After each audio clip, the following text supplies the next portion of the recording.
नमस्कार दोस्तों, मैं हूं भूत की गली और आप सुन रहे हैं एक हॉरर कहानी, वो भी मेरी जुबानी दोस्तों। आज की हमारी कहानी उत्तर प्रदेश के एक छोटे से गांव कुंवरपुरा के रहने वाले एक शख्स गुंजन की होने वाली है। तो चलिए अब कहानी को गुंजन के पॉइंट ऑफ व्यू से सुनते हैं। लेकिन कहानी को शुरू करने से पहले, जैसा कि मैं आप लोगों को हमेशा बताता हूं कि वैसे तो आपने बहुत सी हॉरर कहानियां सुनी होगी, लेकिन मुझे पूरी उम्मीद है कि आज की हमारी कहानी सुनकर आपको सच में डर का एहसास होने वाला है। बस मेरी आपसे यही गुजारिश है कि आप कहानी को पूरा सुनोगे तो आपको बहुत मजा आने वाला है। साथ ही आप हमारे चैनल पर पहली बार आए हो तो सब्सक्राइब कर लीजिए। ऐसा करने से हमारी और आपकी नज़दीकियां बढ़ जाएगी और आगे आने वाली वीडियो आपके पास आसानी से पहुंच जाएगी। तो ज़्यादा समय ना लेते हुए अब कहानी को गुंजन के पॉइंट ऑफ व्यू से शुरू करते हैं। और दोस्तों, मैं आपको एक बात बोल दूं, जो भी हमारी वीडियो के कमेंट बॉक्स में अपना नाम, अपने राज्य या ज़िले के साथ कमेंट करेगा, उसका नाम अगली वीडियो में लिया जाएगा। जिसने भी पिछली वीडियो पर कमेंट किया था, उसका नाम आज इस कहानी के अंत में लिया जाएगा। तो अब शुरू करते हैं। नमस्कार दोस्तों, मैं गुंजन उत्तर प्रदेश के कुंवरपुर गांव की रहने वाली हूँ। हमारा गांव छोटा लेकिन सुंदर है। चारों ओर खेत, आम के बाग और दूर दूर तक फैली हरियाली। गांव के लोग सीधे सादे और धार्मिक प्रवृत्ति के हैं, पर यही सादगी मेरे जीवन के सबसे भयावह और डरावने अनुभव को नहीं रोक सकी। ये कहानी मेरे जीवन की सबसे काली रातों की है, जब एक तांत्रिक ने मेरी दुनिया को नर्क बना दिया। मैं आज भी जब उन दिनों को याद करती हूँ तो मेरी रूह कांप उठती है। ये कोई मनगढ़ंत कथा नहीं, बल्कि मेरे साथ घटी एक सच्ची घटना है। गांव के मंदिर के पास एक तांत्रिक राम भरोसे बाबा का डेरा था। वह देखने में दुबला पतला, लंबी दाढ़ी और लाल आंखों वाला एक रहस्यमय व्यक्ति था। लोग मानते थे कि उसके पास असीम शक्तियां हैं। गांव के कई लोग अपनी समस्याओं के समाधान के लिए उसके पास जाते थे। हमारे घर में भी मेरी माँ कई बार उससे झाड़ फूंक करवाने जाती थी। इसी वजह से वह अक्सर हमारे घर आता जाता था। शुरुआत में वह आम लोगों जैसा ही लगता था, लेकिन धीरे धीरे मैंने महसूस किया कि उसकी नजरें अजीब थीं। जब भी वह हमारे घर आता, वह मुझे घूरता रहता। उसकी आंखों में एक अजीब सी चमक होती, जैसे कोई शिकारी अपने शिकार को देख रहा हो। मैं यह सब मां को बताना चाहती थी, पर सोचती थी कि शायद मैं ही ज्यादा सोच रही हूं। गर्मियों के दिन थे। हमारे घर में नहाने के लिए एक अलग से टूटी बांस की चटाई से ढका स्नान घर था, जो आंगन के कोने में बना था। एक दिन जब मैं नहा रही थी, मुझे महसूस हुआ कि कोई मुझे देख रहा है। मैंने चारों तरफ नजर दौड़ाई, लेकिन कोई नहीं दिखा। मगर अगले दिन फिर वही एहसास हुआ। इस बार मैंने धीरे से बाहर झांका, और जो मैंने देखा उससे मेरी आत्मा कांप गई। तांत्रिक राम भरोसे बाबा टूटी के एक छेद से मुझे घूर रहा था। उसकी आंखें वासना से भरी थीं और उसके होंठों पर एक डरावनी मुस्कान थी। मैं डर के मारे कांपने लगी। जल्दी जल्दी कपड़े पहनकर बाहर भागी, पर जब तक मैं वहां पहुंची, वह गायब हो चुका था। मैंने मां को यह बताना चाहा, पर डर के कारण चुप रही। गांव में किसी बाबा पर उंगली उठाना बहुत बड़ा अपराध माना जाता था। अब तांत्रिक का व्यवहार और भी अजीब होने लगा। वह मेरे घर के आसपास मंडराने लगा और कई बार मुझे अकेले बुलाने की कोशिश करता। एक दिन जब मैं खेतों में गई थी, उसने अचानक पीछे से आकर मेरा हाथ पकड़ लिया। गुंजन, तुम मेरी हो, तुम्हें मेरे पास आना ही होगा। मैं तुम्हारे बिना नहीं रह सकता, उसने फुसफुसाते हुए कहा। मैंने झटके से उसका हाथ झटक दिया और भागकर घर आ गई। अब मुझे यकीन हो गया था कि वह एक घिनौना इंसान है। मैंने यह बात पापा को बता दी। पापा सुनते ही गुस्से से लाल हो गए और उसी वक्त गांव के कुछ लोगों को साथ लेकर तांत्रिक के डेरे पर पहुंच गए। पापा और गांव वालों ने तांत्रिक को बुरी तरह से फटकारा और उसकी करतूतें सबके सामने खोल दी। तांत्रिक गिड़गिड़ाने लगा, लेकिन गांव वालों ने उसे मार मार कर अधमरा कर दिया और गांव से बाहर निकाल दिया। पर कहानी यहीं खत्म नहीं हुई। गांव से भगा दिए जाने के बाद तांत्रिक ने बदला लेने की ठान ली। उसने किसी तरह मुझे सबक सिखाने की कसम खा ली थी। एक रात जब पूरा गांव सो रहा था, मैं अपने कमरे में अकेली थी। अचानक मेरी खिड़की के पास सरसराहट हुई। मैं उठकर देखने गई तो बाहर अंधेरे में तांत्रिक खड़ा था। उसकी आंखें अंगारों की तरह जल रही थीं और उसके होंठ बुदबुदा रहे थे। उसके हाथ में कोई काले धागों से बंधी गुड़िया थी। वह मुझे देखकर हंसने लगा। तूने बहुत बड़ी गलती कर दी गुंजन, अब तेरा जीवन नरक बन जाएगा। अगले ही पल मेरे कमरे में अजीब घटनाएं होने लगी। दीवारों पर अजीब निशान उभरने लगे। मेरा शरीर अचानक बेजान होने लगा, जैसे किसी ने मेरी आत्मा को बांध दिया हो। मैं चीखना चाहती थी, पर आवाज नहीं निकल रही थी। अचानक मेरे पापा वहां आ गए। उन्होंने दरवाजा खोलते ही हनुमान चालीसा पढ़ना शुरू कर दिया। जैसे ही उन्होंने मंत्रों का जाप किया, तांत्रिक दर्द से चिल्लाने लगा और अंधेरे में गायब हो गया। उस रात के बाद मैंने कभी भी तांत्रिक को नहीं देखा, पर मैं आज भी उस डर से उबर नहीं पाई। गांव वालों ने उसकी कुटिया को जला दिया, लेकिन उसकी छायाएं आज भी मेरे सपनों में आती हैं। मगर मुझे क्या पता था कि असली खौफनाक मंजर अभी बाकी था। उस रात जब मैं सो रही थी, अचानक मेरी नींद खुल गई। कमरे में एक अजीब सी ठंडक थी, जैसे कोई नंगी आंखों से न दिखने वाली चीज वहां मौजूद हो। मैंने इधर उधर देखा, मगर कुछ नहीं दिखा। जैसे ही मैंने करवट बदली, मेरी चीख निकल गई। मेरी खाट के ठीक सामने दरवाजे के पास राम भरोसे बाबा खड़ा था। उसकी आंखें जल रही थीं, उसके कपड़े फटे हुए थे और पूरे शरीर पर जले के निशान थे, जैसे गांव वालों ने उसे जलाने की कोशिश की हो। उसकी खौफनाक मुस्कान ने मेरे पूरे शरीर को सुन्न कर दिया। क्यों रे कुतिया, बहुत मजा आया था ना मुझे गांव से भगाकर। अब देख तेरा क्या हाल करता हूं। मेरा गला सूख गया। मैं चीखना चाहती थी, लेकिन मेरी आवाज जैसे किसी ने छीन ली थी। वह धीरे धीरे मेरे पास आने लगा। उसकी आंखों में एक वहशी चमक थी। मैं भागकर दरवाजा खोलना चाहती थी, लेकिन मेरे पैर जड़ हो गए थे। इतना भागने की क्या जरूरत है रंडी? जब तुझे पता था कि तेरा तांत्रिक तुझ पर मरता है, तो क्यों इनकार किया? उसने हंसते हुए कहा। वह मेरे और करीब आ गया। उसकी सड़ी हुई सांसों की बदबू मेरे चेहरे से टकराई। मैंने अपनी पूरी ताकत लगाकर खुद को छुड़ाने की कोशिश की, मगर जैसे किसी ने मेरे शरीर को जकड़ लिया हो। आज तो कोई नहीं बचाएगा तुझे, समझी? मैं तुझे ऐसे भोगूं कि सारी हेकड़ी निकल जाएगी। उसने अपने लंबे नाखून मेरे चेहरे पर फेरने शुरू कर दिए। मैं कांप रही थी, मेरी आंखों से आंसू बहने लगे। अचानक उसने मेरी छोटी पकड़कर मुझे जमीन पर गिरा दिया। मैं दर्द से कराह उठी। वह मेरे ऊपर झुका ही था कि हर हर महादेव। दरवाजा जोर से खुला और मेरे पापा लाठी लेकर अंदर घुसे। पापा को देखते ही तांत्रिक ने एक अजीब सा मंत्र पढ़ना शुरू कर दिया, मगर पापा ने बिना समय गंवाए लाठी उठाई और सीधे उसके सिर पर दे मारी। तांत्रिक तड़प कर नीचे गिर पड़ा। इतने में गांव के बाकी लोग भी आ गए। गांव वालों ने उसे पकड़कर रस्सी से बांध दिया। हरामखोर, तूने मेरी बेटी पर हाथ डालने की हिम्मत कैसे की? पापा गुस्से में तमतमा रहे थे। साली रंडी खुद मेरे पीछे पड़ी थी, अब नखरे दिखा रही है, तांत्रिक चिल्लाया। यह सुनकर पापा का खून खौल गया। उन्होंने उसे घसीटकर गांव के चौपाल पर लाकर फेंक दिया। गांव वालों ने उसे बुरी तरह मारा। किसी ने पत्थर उठाया, किसी ने लात घूंसे मारे। वह दर्द से चीखता रहा, मगर किसी को दया नहीं आई। इसकी जान छोड़नी नहीं चाहिए, किसी ने चिल्लाया। गुस्से में गांव वालों ने एक रस्सी लाकर उसे एक पेड़ से उल्टा लटका दिया और तेल छिड़क कर आग लगा दी। राम भरोसे बाबा जलते हुए चीख रहा था, मुझे छोड़ दो, मुझे मत मारो, मैं फिर कभी गांव नहीं आऊंगा। मगर कोई नहीं रुका। कुछ ही देर में उसकी तड़पती हुई चीखें शांत हो गईं। गांव वालों को लगा कि अब सब ठीक हो गया, मगर मैं जानती थी कि कहानी अभी खत्म नहीं हुई थी। मरने से पहले तांत्रिक ने एक भयानक शाप दिया था, मैं वापस आऊंगा और हर उस लड़की की मौत का कारण बनूंगा जो इस गांव में जन्म लेगी। उसके जलने के बाद भी उसकी छायाएं अब भी गांव में देखी जाती हैं। आज भी जब कोई लड़की रात में अकेले बाहर जाती है, तो किसी की सड़ी हुई सांसों की बदबू महसूस होती है। कोई उसे देख नहीं पाता, मगर उसकी घिनौनी हंसी हर किसी के कानों में गूंजती है।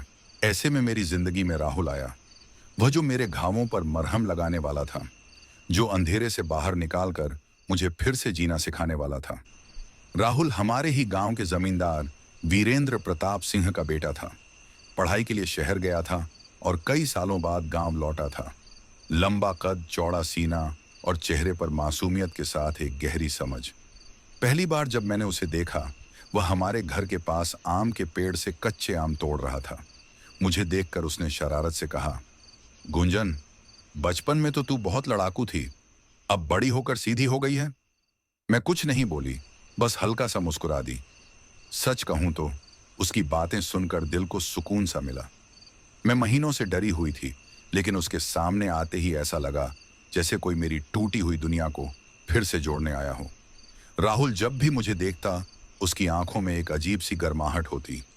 वह मुझे हंसाने की कोशिश करता, मेरा हाल पूछता, और जब मैं डर के बारे में बात करती तो कहता, डर को जितनी अहमियत दोगी वह उतना ही हावी होगा। जब तक मैं हूं तुझे कुछ नहीं होगा। उसके ये शब्द मेरे अंदर किसी उम्मीद की किरण की तरह उतरते गए। एक दिन जब मैं मंदिर जा रही थी तो अचानक मेरी साड़ी का पल्लू किसी झाड़ी में फंस गया। मैंने पीछे मुड़कर देखा तो राहुल खड़ा था, मुस्कुराते हुए। अगर इतना ही मन है तो सीधे कह देना कि तू चाहती है कि मैं तुझे पकड़ूं, उसने मजाक करते हुए कहा। मेरा चेहरा लाल हो गया। मैंने झट से पल्लू छुड़ाया और भाग गई। पहली क्षण, पहला एहसास रात को गांव में मेले का आयोजन था। मैं सहेलियों के साथ गई थी, लेकिन अचानक ठोकर लगने से गिरने ही वाली थी कि किसी ने मुझे थाम लिया। गुंजन, तुझे गिरने की आदत है या मैं ही तेरा नसीब बन गया हूं? राहुल था। उसकी बाहों में खुद को पाकर एक पल के लिए सब भूल गई। उसकी मजबूत हथेलियों की गर्माहट मेरी ठंडी हथेलियों को सुकून दे रही थी। धीरे से उसने मेरे चेहरे से बाल हटाए और कानों में फुसफुसाया, अब डरना बंद कर, क्योंकि अब मैं हूं। मेरे दिल की धड़कनें तेज हो गईं। पहली बार लगा कि शायद मैं राहुल के लिए कुछ महसूस करने लगी हूं। एक शाम खेतों के पास बैठकर राहुल और मैं बातें कर रहे थे। अचानक उसने मेरी हथेली अपने हाथ में लेकर कहा, गुंजन, तू जानती है ना कि मैं तुझसे कितना प्यार करता हूं। मैंने आंखें झुका ली।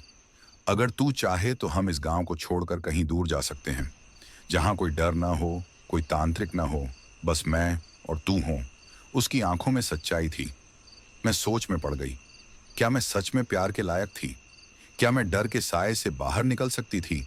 पर जब उसने मेरी ठंडी उंगलियों को अपने गर्म हाथों में दबाया तो मुझे एहसास हुआ, हाँ, शायद मैं फिर से जी सकती हूँ, शायद राहुल के साथ। गांव में बारिश का मौसम था। पूरी रात ठंडी हवा चल रही थी, बिजली चमक रही थी।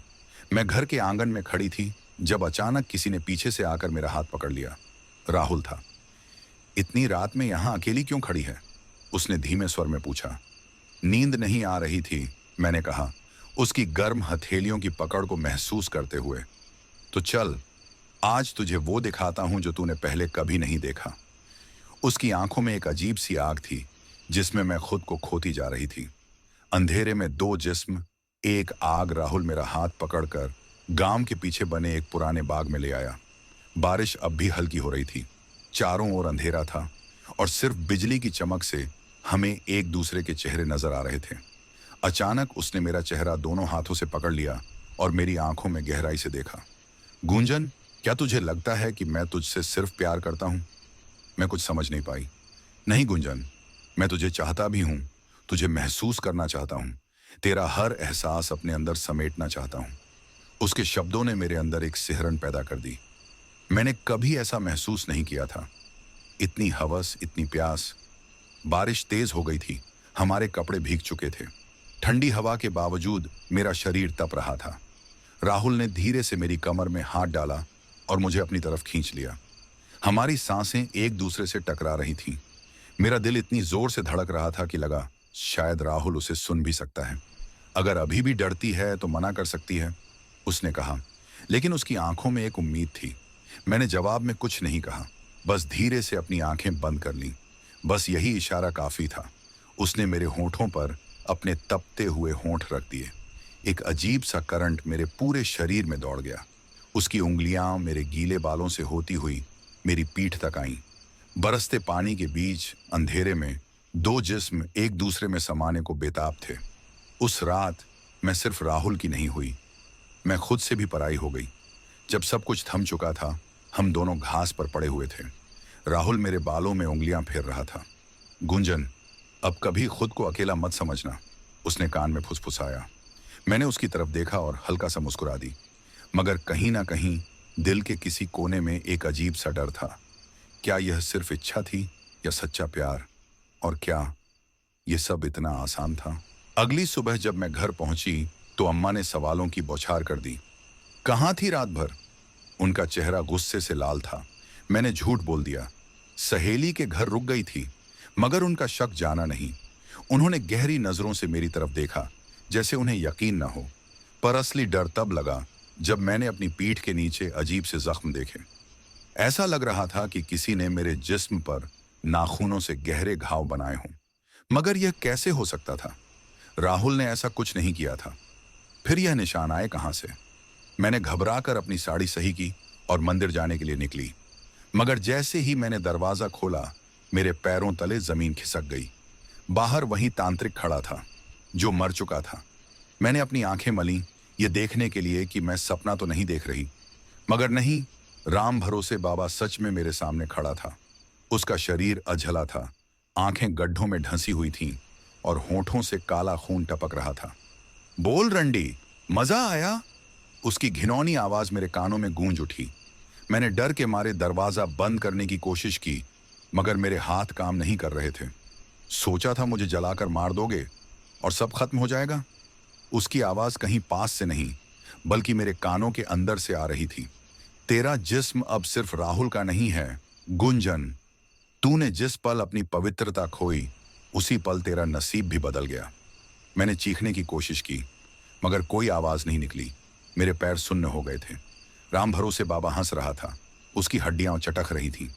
अब जब तेरी प्यास मिट ही गई है, तो चल एक बार मुझे भी महसूस कर लेने दे। इतना कहकर वह झपटा और मैं हवा में उछल गई। मुझे महसूस हुआ कि किसी ने मेरे बाल पकड़कर मुझे ऊपर उठा दिया हो। मेरी साड़ी हवा में लहरा रही थी और कोई मुझे जमीन से 3 फीट ऊपर लटकाए हुए था। मैंने इधर उधर देखा, मगर कोई नहीं था, सिर्फ उसकी आवाज थी। अब यह शरीर सिर्फ तेरा नहीं, मेरा भी है। अचानक मेरे शरीर में तेज जलन होने लगी। ऐसा लग रहा था जैसे कोई अंदर से मेरे जिस्म को खरोंच रहा हो। मेरी आंखों के सामने अंधेरा छा रहा था और फिर सब कुछ काला हो गया। मुझे होश आया तो मैं अपने कमरे में थी। अम्मा, पापा और गांव के कुछ लोग मेरे चारों तरफ खड़े थे। राहुल भी वहीं था, मगर उसकी आंखों में डर था। गुंजन, तू ठीक है? राहुल ने पूछा। मैं कुछ बोलने ही वाली थी कि पापा गरज पड़े। बोल साली, बता कहां थी पूरी रात? मैंने देखा कि गांव की औरतें मुझे अजीब नजरों से देख रही थीं। मेरी साड़ी अस्त व्यस्त थी, गले पर लाल निशान थे और बाल बिखरे हुए थे। अम्मा ने मेरी बांह पकड़ी और फुसफुसाई, बता दे बेटी, तांत्रिक के साथ कुछ हुआ तो नहीं? तब मुझे समझ आया। गांव वालों को लगता था कि राम भरोसे बाबा की आत्मा ने मेरा बलात्कार किया था। राहुल चुप था, मगर उसकी आंखों में बेचैनी थी। गांव वालों के कानाफूसी से मेरा दिल धड़क रहा था। क्या सच में तांत्रिक ने मुझे छुआ था? क्या मेरी आत्मा अब भी मेरी थी, या वो तांत्रिक मुझे अंदर से खा रहा था? मैंने राहुल की तरफ देखा, मगर उसके चेहरे पर एक ऐसा डर था जो पहले कभी नहीं था। और तब पहली बार मेरे मन में आया, क्या राहुल भी मुझसे दूर हो जाएगा? क्या अब कोई भी मुझे छूना चाहेगा? जब मैं खुद नहीं जानती कि अब मैं कौन हूं। मैं आईने के सामने खड़ी थी। मेरी आंखें लाल थीं, बाल बिखरे हुए थे। जब मैंने अपनी साड़ी हटाकर कंधे को देखा तो एक झटका लगा। मेरे शरीर पर नाखूनों के गहरे जख्म थे, जैसे किसी ने पूरी रात मुझे नोचा हो। मगर यह कैसे हो सकता था? राहुल ने मुझे कभी इतनी जोर से नहीं छुआ था, तो फिर मेरे बदन पर यह निशान कैसे आए? मेरा दिल घबराने लगा। मैंने धीरे से अपनी कमर देखी, वहां काले जलने के निशान थे। अचानक कानों में वही आवाज गूंज उठी, अब यह शरीर तेरा नहीं, मेरा भी है। मैंने तुरंत आईने पर हाथ मारा और कान टूटकर बिखर गया। राहुल से मिलने के लिए मैं बेताब थी। मैं चाहती थी कि वह मुझे कसकर गले लगाए, कहे कि सब ठीक हो जाएगा। मगर जब मैं उसके पास पहुंची तो उसने मेरी आंखों में देखकर सिर्फ एक ही सवाल किया, गुंजन, सच सच बता, उस रात तेरे साथ क्या हुआ? मैं कांप गई। राहुल, तू मुझ पर शक कर रहा है? उसने मेरी कलाई पकड़ी और जोर से दबाई। तू बता, तांत्रिक ने तुझे छुआ या नहीं? उसके इस सवाल से मेरा दिल बैठ गया। तू भी बाकी गांव वालों जैसा ही निकला। तुझे भी लगता है कि मैं अपवित्र हो चुकी हूं?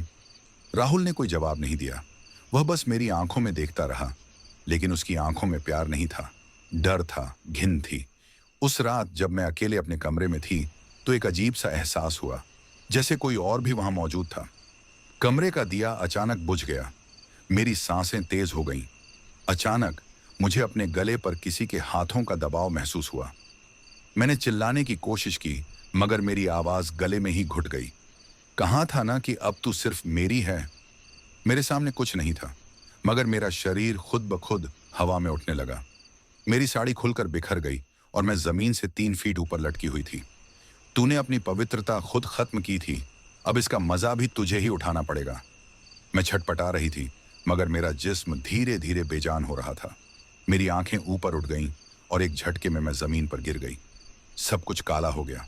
सुबह जब होश आया तो मैं गांव के चौपाल पर थी। चारों तरफ भीड़ थी। अम्मा पापा रो रहे थे और राहुल कोने में खड़ा था। मेरा पूरा शरीर खून में सना हुआ था। मेरी टांगों के बीच गाढ़ा लाल खून बह रहा था। गांव की औरतें मुझे गंदी नजरों से देख रही थीं। कुछ लोग कानाफूसी कर रहे थे। अब इसका क्या होगा? तांत्रिक ने इसे भोग लिया, अब यह किसी की पत्नी बनने लायक नहीं रही। इसका तो शुद्धिकरण करना पड़ेगा। मैंने राहुल की तरफ देखा, मगर उसने मुझसे नजरें फेर लीं। राहुल, तू भी? मेरी आवाज कांप रही थी। राहुल ने गहरी सांस ली और कहा, गुंजन, अब तुझे गांव छोड़ देना चाहिए। मेरा दिल टूटकर बिखर गया। मुझे यकीन नहीं हो रहा था कि जो इंसान मुझसे इतना प्यार करता था वही अब मुझे गंदा समझ रहा था। मैंने धीरे से अपनी साड़ी ठीक की, खुद को संभाला और उठकर खड़ी हो गई। और तब मैंने कुछ ऐसा किया जिससे पूरा गांव हिल गया। गांव के बुजुर्गों ने पंचायत बुलाई। सभी एक मत थे, गुंजन को या तो शुद्ध किया जाएगा या इसे मार दिया जाएगा। अम्मा पापा रो रहे थे, मगर गांव की भीड़ के सामने उनकी कोई नहीं सुन रहा था। एक औरत आगे आई और मेरी साड़ी खींचकर चिल्लाई, इसे देखो, इसकी आंखों में अब भी हवस बाकी है। यह तांत्रिक की रखैल बन चुकी है। गांव के लोग पागल हो गए थे। कुछ मेरे ऊपर थूक रहे थे, कुछ पत्थर मार रहे थे, मगर मुझे दर्द नहीं हो रहा था। मुझे बस गुस्सा आ रहा था। तांत्रिक ने मुझे शाप दिया था, मेरे शरीर को अपवित्र कर दिया था। और अब राहुल, जिसे मैं अपनी जिंदगी मान बैठी थी, उसने भी मुझसे मुंह मोड़ लिया। अब मेरे पास खोने को कुछ नहीं था। रात को जब पूरा गांव सो रहा था, मैं अकेले श्मशान पहुंची। चारों ओर जलती चिताएं थीं। हवा में मांस जलने की गंध थी। मैंने आंखें बंद की और धीरे धीरे राम भरोसे बाबा का नाम लेना शुरू किया। अगर तू सच में मरा नहीं है, अगर तेरा श्राप अब भी मुझ पर है, तो सामने आकर दिखा। अचानक चारों ओर अंधेरा छा गया। श्मशान की आग बुझ गई और ठंडी हवा चलने लगी। एक अजीब सी सड़ांत फैल गई, जैसे कोई शव सड़ रहा हो। और फिर मेरे सामने राम भरोसे तांत्रिक खड़ा था। आधा जला हुआ मांस जगह जगह से लटक रहा था और उसकी आंखों से लाल खून टपक रहा था। बोल रंडी, फिर से बुलाया मुझे? उसकी घिनौनी आवाज गूंजी। मुझे डर नहीं लगा। मैंने धीरे से कहा, मुझे शक्ति दे इस गांव से बदला लेने की। वह जोर से हंसने लगा। अब यह बात कह रही है? जब मैंने तुझे पहली बार छुआ था तभी समझ जाना चाहिए था कि तू अब मेरी है। फिर उसने मेरी गर्दन पर उंगली फेरते हुए कहा, तू जानती है कि इसकी कीमत क्या होगी? मैंने धीरे से सिर झुका दिया और कहा, हाँ, मुझे अपनी आत्मा बेचनी है।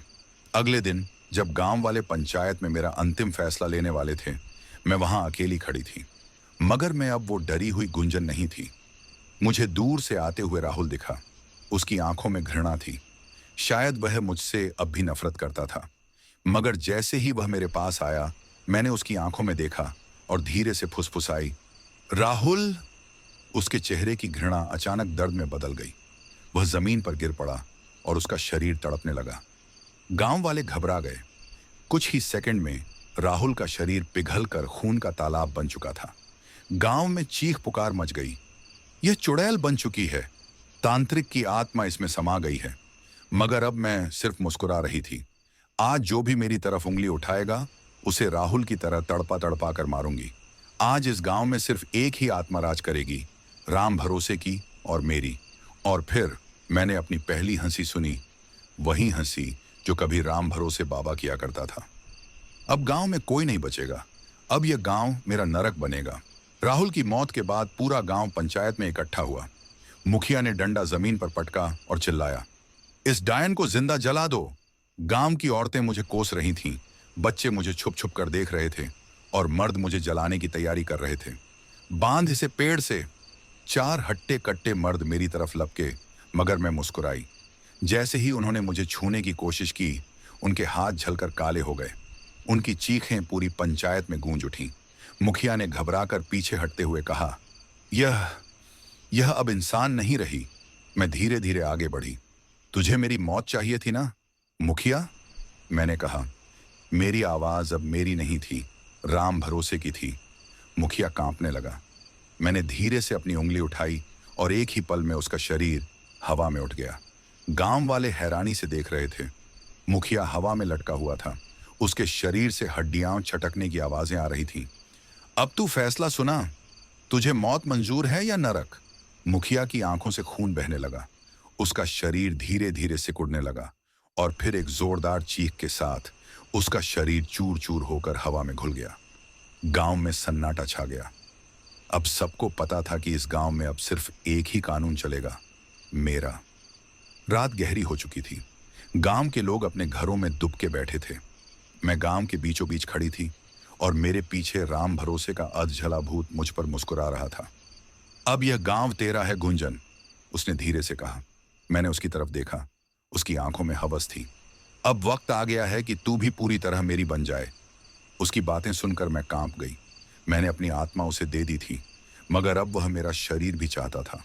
वह मेरे करीब आया और उसके जले हुए हाथों ने मेरी कमर को जकड़ लिया। अब तू सिर्फ मेरी है गुंजन, हमेशा के लिए।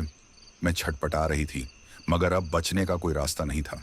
उस रात पूरा गांव खामोश था। मैं श्मशान में खड़ी थी। सामने चिताएं जल रही थीं और मेरे पीछे राम भरोसे का अधझला भूत मुस्कुरा रहा था। अब तू पूरी तरह मेरी बनेगी गुंजन। उसने अपना सड़ा गला हाथ मेरी कमर पर रखा। मेरे शरीर में सिहरन दौड़ गई। मुझे छोड़ दो, मैंने कांपते हुए कहा, मगर अब मेरी कोई नहीं सुन रहा था। अचानक मैंने महसूस किया कि मेरा शरीर जमीन से ऊपर उठने लगा। मेरी सांसें तेज हो गईं, मेरी धड़कन बढ़ गई। राम भरोसे की सड़ी गली उंगलियां मेरी पीठ पर रेंग रही थीं। अब तू इंसान नहीं रही, अब तू मेरी रानी है। मैं छटपटाने लगी, मगर मेरा शरीर बेजान हो रहा था। राम भरोसे की आंखें लाल हो गईं और उसने मुझे अपनी तरफ खींच लिया। मैंने महसूस किया कि कोई ठंडी चीज मेरी गर्दन पर रेंग रही थी। इधर गांव में भूकंप सा आ गया। गांव की झोपड़ियां गिरने लगीं, कुएं का पानी खून में बदल गया और मंदिर की मूर्तियां अपने आप गिर गईं। गांव के लोग भागने लगे। कुछ बच्चे चीख चीख कर रो रहे थे, मगर उनकी माएं उन्हें बचाने के बजाय खुद अपनी जान बचाने में लगी थीं। गुंजन अब चुड़ैल नहीं रही, वह खुद मृत्यु बन चुकी है। गांव में रक्त की बारिश हो रही थी। जो भी मेरी तरफ देखता, उसका शरीर झलकर राख बन जाता। अब मैं पूरी तरह राम भरोसे की दासी बन चुकी थी। अब यह गांव मेरी कब्रगाह था। अब मैं इस गांव में अकेली हूं। गांव के सारे लोग मर चुके हैं। राम भरोसे ने मुझे अपना बना लिया, मगर अब वह खुद भी गायब हो चुका है। अब मैं रातों को श्मशान में अकेली बैठती हूँ। कभी कभी दूर से किसी की हंसी सुनाई देती है, राम भरोसे की हंसी, मगर मैं अब उससे नहीं डरती, क्योंकि अब मैं ही मौत हूँ। रात के अंधेरे में मैं अकेली बैठी थी। चारों ओर जलती हुई चिताएं थीं। हवा में मांस जलने की गंध थी। मैंने अपनी हथेली देखी, काली हो चुकी थी। नाखून लंबे और नुकीले हो चुके थे। अब मैं वैसी नहीं रही जैसी कभी हुआ करती थी। मगर सवाल था, अब मैं क्या करूं? अचानक हवा में ठंड बढ़ गई। श्मशान में धुआं फैलने लगा। फिर वह आवाज आई, गुंजन। मैंने धीरे से पीछे देखा। राम भरोसे मेरे सामने खड़ा था। उसका शरीर अब और भी भयानक हो चुका था। चेहरा पूरा जल चुका था। आंखों की जगह काले गड्ढे थे और उसके मुंह से काला धुआं निकल रहा था। अब तू हमेशा के लिए मेरी है। उसने अपने कपड़े हटाए और मेरी तरफ बढ़ा, मगर इस बार मैं कमजोर नहीं थी। मैंने उसकी आंखों में देखा और कहा, अब तू मेरा मालिक नहीं, मैं खुद अपनी रानी हूं। राम भरोसे मेरी तरफ झपटा, मगर इस बार मैंने अपनी उंगलियां ऊपर उठाई। मेरे हाथों से काला जादू निकलने लगा। तू मुझे कभी नहीं हरा सकती गुंजन, उसने गरज कर कहा, मगर मैंने जोर से हंसते हुए कहा, तूने मुझे हवस से भरा, तड़पाया, मेरा गांव खत्म किया, मगर अब तेरा वक्त पूरा हुआ। मैंने अपनी उंगलियां घुमाई और अचानक राम भरोसे जमीन पर गिर पड़ा। उसके शरीर से धुआं निकलने लगा। उसकी चमड़ी पिघलने लगी। नहीं, ये नहीं हो सकता। मैंने अपनी आंखें बंद की और जोर से चिल्लाई, आज तू हमेशा के लिए खत्म होगा। एक जोरदार चीख के साथ राम भरोसे का शरीर राख में बदल गया। उसकी आवाज दूर दूर तक गूंजती रही, मगर अब वह हमेशा के लिए खत्म हो चुका था। अब आगे क्या? अब मैं अकेली थी, मगर अब मैं कमजोर गुंजन नहीं थी। अब मैं एक रानी थी, श्मशान की रानी। अब मेरी कहानियां सुनकर लोग डरेंगे, मेरी परछाई देखकर कांपेंगे, क्योंकि अब मैं सिर्फ एक लड़की नहीं, मैं एक श्राप हूं। मैंने श्मशान के चारों ओर देखा। चारों तरफ कब्रें थीं, अधजले शव थे और हवा में चीखों की गूंज थी। मगर मैं अब डरती नहीं थी। मैंने धीरे धीरे अपने हाथों को देखा। अब मेरी उंगलियां काली हो चुकी थीं, नाखून लंबे और धारदार हो चुके थे। अब मैं सिर्फ एक साधारण लड़की नहीं थी, अब मैं रक्त से जन्मी देवी थी। रात को जब चारों तरफ अंधेरा था, एक यात्री जंगल के रास्ते से गुजर रहा था। वह गांव से होकर गुजरना चाहता था, मगर जैसे ही उसने गांव के अंदर कदम रखा, उसकी चीख निकल गई। चारों तरफ राख, जले हुए शव और खून की नदियां थीं। वह घबरा कर भागने लगा, मगर तभी उसे मेरी हंसी सुनाई दी। कहाँ जा रहे हो पंडित? मैंने धीरे से फुसफुसाया। वह कांप उठा। मैंने अंधेरे में से कदम बढ़ाया और उसके सामने आ गई। "क- कौन हो तुम?" उसने घबरा कर पूछा। मैंने धीरे से मुस्कुराते हुए कहा, अब इस गांव की देवी। वह चीखने लगा, मगर उसकी आवाज बाहर नहीं जा सकी। अगले ही पल मैंने अपनी नुकीली उंगलियां उसकी छाती में ढसा दी। उसकी आंखें सफेद हो गईं, उसकी नसें नीली पड़ गईं और फिर वह खून में बदल गया। अब यह गांव हमेशा के लिए मेरा हो चुका था। मैंने अब तक सिर्फ इस गांव को खत्म किया था, मगर अब मैं पूरी दुनिया में अपना नाम बनाने वाली थी। अब मैं सिर्फ एक श्रापित आत्मा नहीं थी, मैं अब मौत की देवी बन चुकी थी। और अब जो भी मेरी दहलीज पर कदम रखेगा, वह कभी वापस नहीं लौटेगा। मैंने पहली बार गांव की सीमा पार करने का फैसला किया। रात का वक्त था, चारों तरफ सन्नाटा था। जंगल में हवा चल रही थी, मगर मैं जैसे ही आगे बढ़ी, हवा थम गई। पेड़ हिलना बंद हो गए। पंछियों ने चहचहाना बंद कर दिया, जैसे कि पूरी प्रकृति मुझसे डर रही थी। मगर जैसे ही मैं गांव से बाहर पहुंची, अचानक मंत्रों की गूंज सुनाई दी। मैंने देखा कि गांव के बाहर 3 अघोरी बैठे थे। उनके चारों तरफ अग्नि जल रही थी और वे काले धागों से कुछ बांध रहे थे। मैंने ठहाका लगाते हुए कहा, कौन हो तुम लोग? मेरी राह में कौन आ रहा है? उनमें से सबसे बूढ़े अघोरी ने आंखें खोली और कहा, तू अब देवी नहीं, तू अब शापित आत्मा है। मेरी आंखों में गुस्सा आ गया। मैं शापित नहीं, मैं इस धरती की नई रानी हूं। मगर बूढ़े अघोरी ने जोर से ताली बजाई और अचानक धरती कांपने लगी। मेरे पैरों के नीचे की जमीन फटने लगी और एक भयानक आवाज गूंज उठी, गुंजन, तू अपने ही श्राप में फंस गई है। अचानक मेरे शरीर से धुआं उठने लगा। मैंने महसूस किया कि मेरी शक्ति कमजोर पड़ रही थी। नहीं, यह नहीं हो सकता, मैंने गुस्से से चिल्लाया। मगर अघोरियों ने मिलकर एक बड़ा त्रिशूल उठाया और बोले, अब तेरा अंत होगा चुड़ैल। त्रिशूल हवा में उठा और जोर से मेरी तरफ आया। क्या मैं बच पाऊंगी, या यह मेरी मौत की घड़ी थी? तो दोस्तों, अब यह कहानी यहीं पर समाप्त करते हैं। जो भी हमारी पिछली वीडियो में कमेंट किए थे उनके नाम ले लेता हूं। अब राहुल है, जयपुर से, उड़ीसा से हैं मनोज। तो मैं आपसे एक बात कहना चाहूंगा कि कमेंट थोड़े ज्यादा करे, जिससे नाम लेने में भी अच्छा लगे। तो दोस्तों, मैं अब अलविदा है दोस्तों।